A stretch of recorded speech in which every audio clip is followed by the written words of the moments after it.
Welcome to பஞ்சு சமையல். வாங்க இப்போ வத்த குழம்பு எப்படி வைக்கிறதுன்னு பார்க்கலாம். அடுப்பில் கடாய் வச்சுக்கோங்க. 1 ஸ்பூன் உளுந்தம்பருப்பு சேர்த்துக்கோங்க. 1 ஸ்பூன் கடலைப்பருப்பு சேர்த்துக்கோங்க. நல்லா வறுத்துக்குங்க. 1 ஸ்பூன் துவரம்பருப்பு சேர்த்துக்கோங்க. எல்லாம் நல்லா வறுத்துக்கோங்க.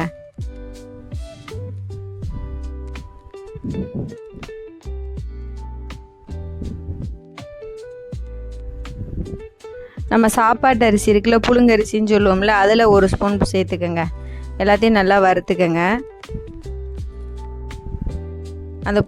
அந்த அரிசி வந்து நல்லா பொரியணுங்க. சீரகம் 1/2 டீஸ்பூன் சேர்த்துக்கோங்க. ஒரு 10 மிளகு சேர்த்துக்கோங்க. 3 காஞ்ச மிளகாய் சேர்த்துக்கோங்க.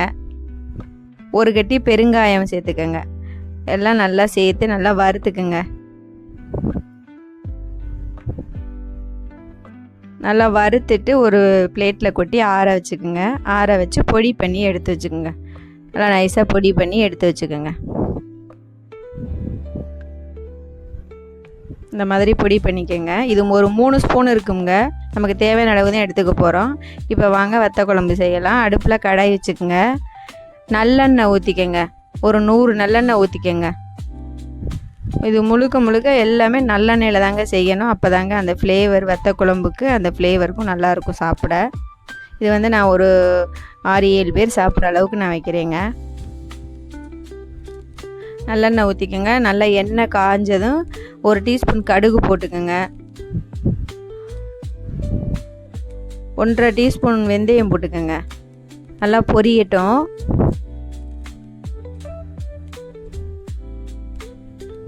வெந்தயம் நல்லா செவந்து வரட்டுங்க. கடுகும் பொரியட்டுங்க.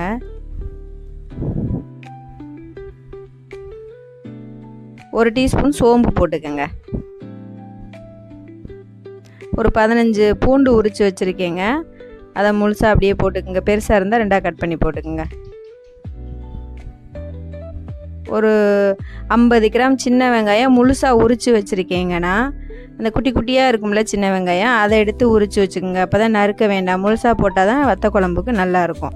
இப்போ அதை போட்டு நல்லா வதக்கி விடுங்க. நல்லா கிளறி விடுங்க. நல்லா வதங்கி கலர் மாதிரி வரும்போது நம்ம தக்காளி பழம் சேர்த்துக்கலாங்க. இந்த மாதிரி நல்லா வதங்கிடுச்சுங்க. நான் ஒரு 3 தக்காளி பழம் நறுக்கி வச்சுருக்கேங்க. சின்ன பழம் தான் தக்காளி பழம். 3 பழம் நறுக்கி வச்சுருக்கேன். அதை சேர்த்துக்கங்க. கல் உப்பு போட்டுக்கோங்க தேவையான அளவு.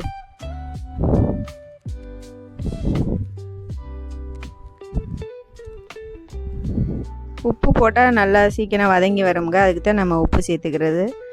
இப்போ நல்லா வதக்கி விடுங்க.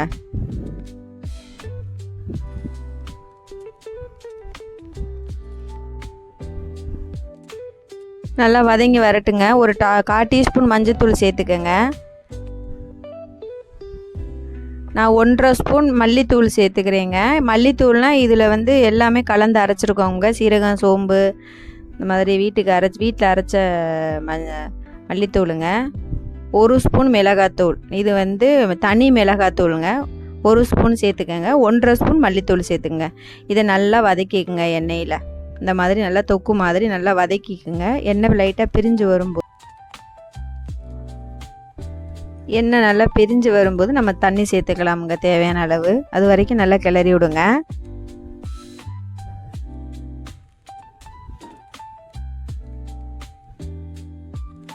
இந்த மாதிரி இப்போ வந்து நமக்கு தண்ணி சேர்த்துக்கலாங்க. தேவையான அளவு நமக்கு குழம்பு எவ்வளோக்கு வேணுமோ அந்த அளவுக்கு நம்ம தண்ணி சேர்த்துக்கோங்க. நான் ஒரு 2 டம்ளருக்கு சேர்த்துருக்கேங்க. நமக்கு இதில் வந்து ஒரு பெரிய எலுமிச்சம்பழம் அளவில் நான் புளி எடுத்து ஊற வைக்கிறேங்க. நல்லா கரைச்சி எடுத்துக்கோங்க. தண்ணி நல்லா கொதித்து வந்ததுக்கப்புறம் அந்த புளி தண்ணியை ஊற்றிக்கங்க. தண்ணி சேர்த்ததுக்கப்புறம் கொதித்ததுக்கப்புறம் தான் நம்ம புளி தண்ணி சேர்க்கணுங்க. இப்போ நல்லா கிளறி விடுங்க. நல்லா அந்த மாதிரி கொதி வரட்டுங்க. எண்ணெய் பிரிஞ்சு வரும்போது நமக்கு சர்க்கரை, வெல்லம் சேர்த்துக்கோங்க.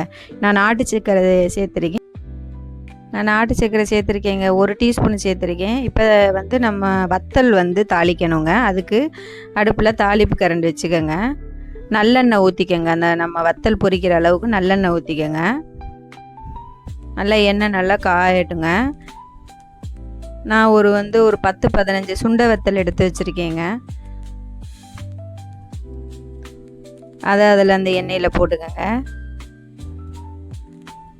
நான் இந்த கப்புனால் ஒரு அரை கப்பு மிளகு தக்காளி வத்தல் எடுத்து வச்சுருக்கேங்க. மிளகு தக்காளி வத்தலையும் அதில் சேர்த்துக்கங்க. அந்த எண்ணெயிலே நல்லா வேகட்டுங்க வத்தல். நல்லா கிளறி விட்டுக்கோங்க. கிளறி நல்லா வேகட்டும்.